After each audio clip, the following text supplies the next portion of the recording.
What's going on? Welcome back to MyEric TV. I really appreciate you clicking on the video. If you haven't visited this channel before, I go over personal finance, motivation, investments, how-tos, money tricks, things of that nature that I've learned along the way, that I've implemented myself, and that I hope that you can take and use for granted. So if you like some of those topics that I just kind of expressed there, go ahead and consider subscribing, giving me a thumbs up on the video. Let's get right into the video. So in today's topic, I kind of wanted to go over is, 78% of Americans are living paycheck to paycheck. And that specific data point kind of is definitely worrisome, right? I mean, there's 78% of Americans that are living paycheck to paycheck, and usually, those specific percentage is what they call the middle class. And that keeps growing in America, which a lot of people tend to say is good, which sure, it's good that most people or more people in America are kind of, getting out of that poverty line and into the middle class. However, the issue is they're still maintaining the same exact habits, just increasing their income. And so what I mean by that is there's people that are making $50 to $80 to $100,000 a year, and they're living paycheck to paycheck. In other words, after they get paid, after that pay period, 2 weeks later, whatever it may be, that month, they're broke. They have no money to go do things with. They have no money to build wealth with. And there's a growing concern on that specific data point. So with that being said, it starts with one thing, which is personal finance, which unfortunately many of us, including myself, wasn't accurately and efficiently taught personal finance in school or grade school or whatever it may be. I had to personally teach myself through books, seminars, YouTube videos, which I've learned a tremendous amount from. So it starts with your personal finance, and that's what I wanted to talk about today, right? From the time somebody gets paid and from the time that you lose all that money or you waste it or you spend it, what are you really supposed to do right when you get paid, right when it's deposited into your bank account? From there onwards, what are the steps you need to take to make sure that you don't turn into the middle class or you turn into the 78% of people that are living paycheck to paycheck? So let's get right into the video. The first thing you need to do before you even get paid, before you even see your money get deposited in your account, is making sure a portion of that paycheck is going to be pushed to some type of retirement fund. So if you're working at a job that has a 401k plan,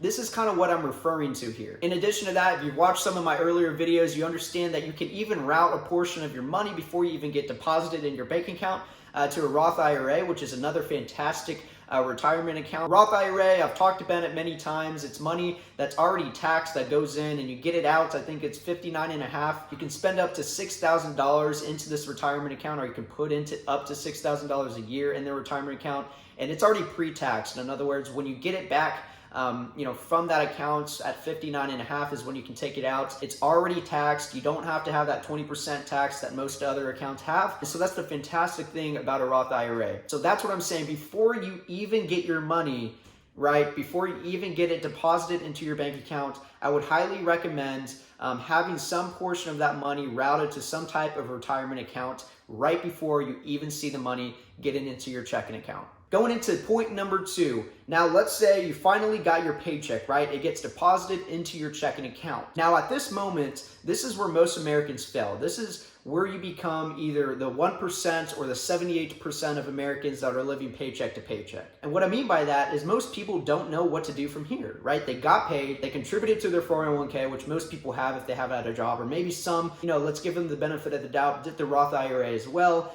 And, now you have your paycheck.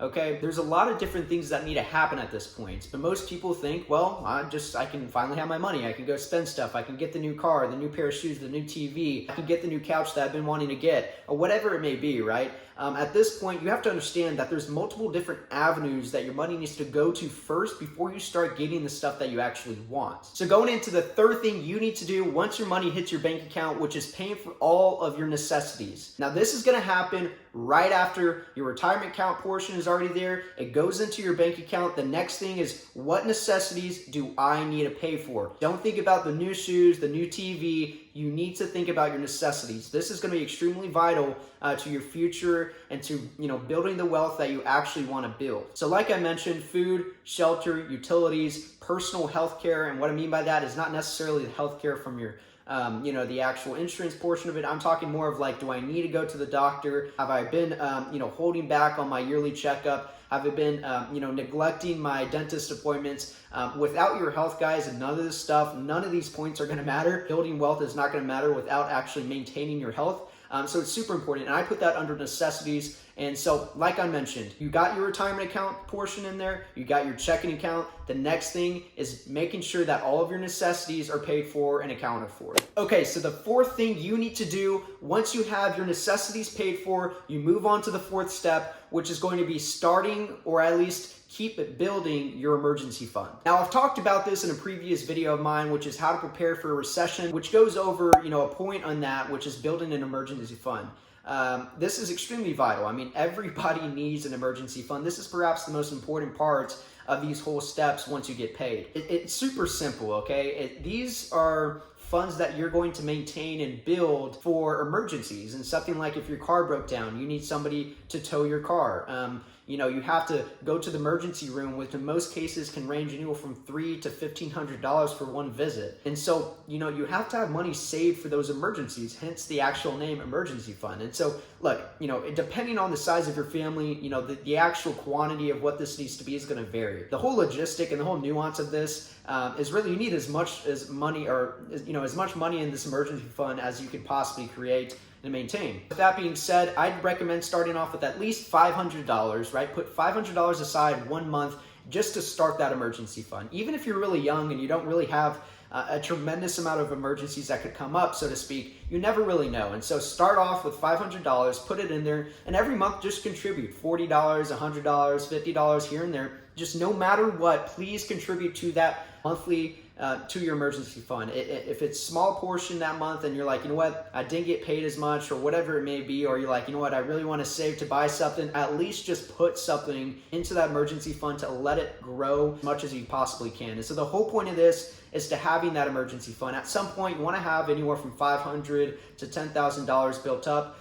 Like I mentioned, the whole goal of this is to try to maintain that emergency fund to as big as possible without losing all of your money, obviously, without, being able to not be able to spend anything on yourself. So, emergency fund, extremely vital. Make sure you got this created and implemented at some point. Like I mentioned, that's going to be the fourth thing you need to do right before you pay, or right after, you pay for your necessities. Going into the fifth thing that we need to do in this process once we get paid is paying off your debt. Now look, this right here could be extremely daunting to most people. Most people don't even open up their collection or debt bills, right, in the mail. Most people don't even look on how much debt they're actually acquiring. That most people are actually scared to look at this actual data point. And so don't be that person. Go forth with the debt, see what it is, always look at it and recognize that it's there and that you're gonna do something about it. Now, I'm gonna give you a method that I think is great for most people to start off with on how to actually tackle this debt. The method is called the snowball method. Essentially what this method is, and I didn't create it, it actually was created by our good friend Dave Ramsey. He has plenty of books and articles and videos on actually the ideology of what this method really entails, but I'll give you a brief synopsis of what it actually is. So let's say you have a couple different forms of debt, right? Let's say you got your student loans, credit cards, a house loan, a mortgage, and let's say your student loans is the lowest amount of debt that you have out of those three. So essentially, with the snowball effect, what you're going to do is you're going to start to tackle the student loans first. Despite the interest rate, we're not looking at interest rate here. We're just looking at the lowest amount of debt you have, and the student loans out of those three has the least amount of debt. So what you're going to do is start paying off that student loan. You're going to start paying that one every single month, little by little, and start tackling the least amount of debt that you have. The whole point of this method is to start to get that person that's paying off their debt, basically addicted to the feeling of paying off their debt and it actually working faster than they thought. And the whole point of why it's working faster than they thought is because they're paying off the loan that has the least amount, right? So they're starting off with the least amount and they're tackling it month after month, and it's actually, working. They're seeing it go down and getting closer and closer to zero. And so instead of tackling the mortgage right off the bat or tackling the huge car payment right off the bat, they're going to start with the least amount of debt and work their way in there, and they'll start, the idea is to start getting addicted to that feeling of seeing it go closer and closer and closer to zero, and then you go into the next one, right? The next snowball debt effect, which is essentially the next loan in line that has the least amount out of the ones you have. And so then you start tackling that one, tackling that one. And so the whole point is to get addicted to that feeling of seeing the loans go to zero. I think it's a fantastic thing to start off with. There's always different type of philosophies and ways to do it. I'd recommend the snowball effect just because the everyday Americans is scared to tackle the debt. And I think the best way to do it is just to tackle the one that's the least hardest to pay off. Okay, going into the sixth and final thing in this procedure of once you get paid that you need to take and do, which is investing your money now. Now, this is the point in life where you get to build your wealth. You get to sit down and see, all right, how can I make my money work for me? How can I go to sleep at night and still make money? And so the whole point of that is basically investing. And so you already know some of the best things that I like to invest in, which is a Roth IRA, investment funds, which is, index funds, so to speak. And index funds are super, super easy. Literally no skills required. Actually, I have a video on that, on how to invest your first $500 or your first $1,000 into an index fund. So go ahead and click the link up above or whatnot if you want to watch that.